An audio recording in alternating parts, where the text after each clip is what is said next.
ಇಲ್ಲ ಹೇಳ್ಬಿಡು ಯಾಕೆ ತಡವಾಗಿ ಬಂದೆ ಅಂತ ಹೇಳ್ತೀನಿ ಕೇಳಿ. ನನಗೆ ಬಹಳ ದಿನಗಳ ಹಿಂದೆ ಒಂದು ಆಲೋಚನೆ ಬಂದಿತ್ತು. ಅದು ಇವತ್ತು ಬೆಳಗಿಂದ ತುಂಬಾ ಕಾಡುತ್ತಿತ್ತು. ಅದೇನೆಂದರೆ ಮನುಷ್ಯರಿಗೆ ನಮ್ಮ ವಿಷಯಗಳು ತಿಳಿಯುತ್ತವೆ, ಆದರೆ ನಾಡಿನಲ್ಲಿ ಏನೇನಾಗುತ್ತದೆ ಎಂಬ ವಿಷಯ ನಮಗೆ ತಿಳಿಯುವುದಿಲ್ಲ. ಆದ್ದರಿಂದ ನಾವು ಇನ್ನೂ ಹಿಂದೆ ಇದ್ದೇವೆ ಅನಿಸುತ್ತೆ. ನಮಗೂ ಎಲ್ಲ ವಿಷಯ ತಿಳಿದು ಹಾಗಿದ್ದರೆ ಎಷ್ಟು ಚೆಂದ ಇರುತ್ತಿತ್ತು ಅಲ್ವಾ?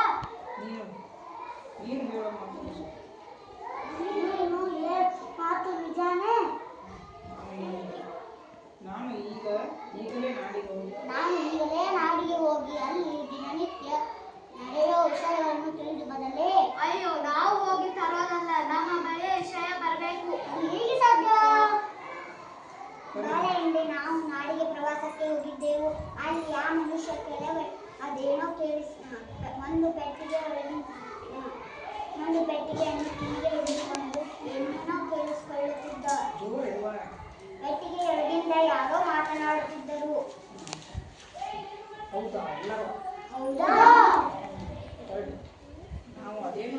ನಾವು ಅದೇನು ಅಂತ ವಿಚಾರಿಸಿದಾಗ ಅದು ಪೆಟ್ಟಿಗೆ ಅಲ್ಲ, ರೇಡಿಯೋ ಅಂತ ಹೇಳಿದರು. ಈ ಪ್ರಾಣಿಗಳು ರೇಡಿಯೋ ನೋಡಿ ಹೀಗೆ ಆಶ್ಚರ್ಯ ಪಡ್ತಾವಲ್ಲ, ಇನ್ನು ಟಿವಿ ನೋಡಿದ್ರೆ ಅಷ್ಟೇ ಅಂತಿದ್ರು.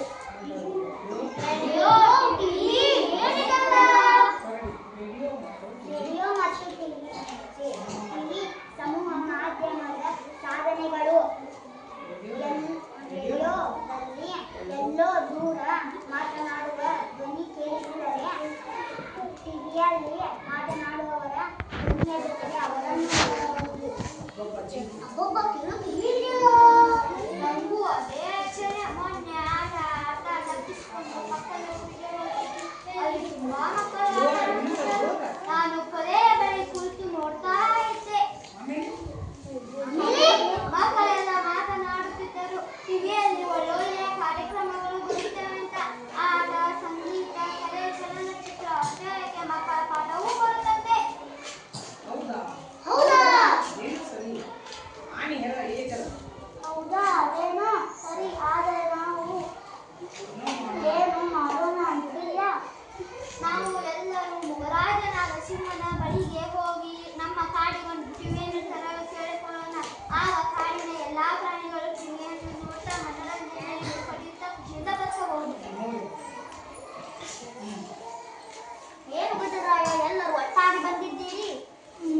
ಗಜರಾಜ, ಅದು ನಮ್ಮ ಕಾಡಿಗೆ ಒಂದು ಟಿವಿ ತರೋಣ, ಪುಸ್ತಕ ಟಿವಿ ತರೋಣ.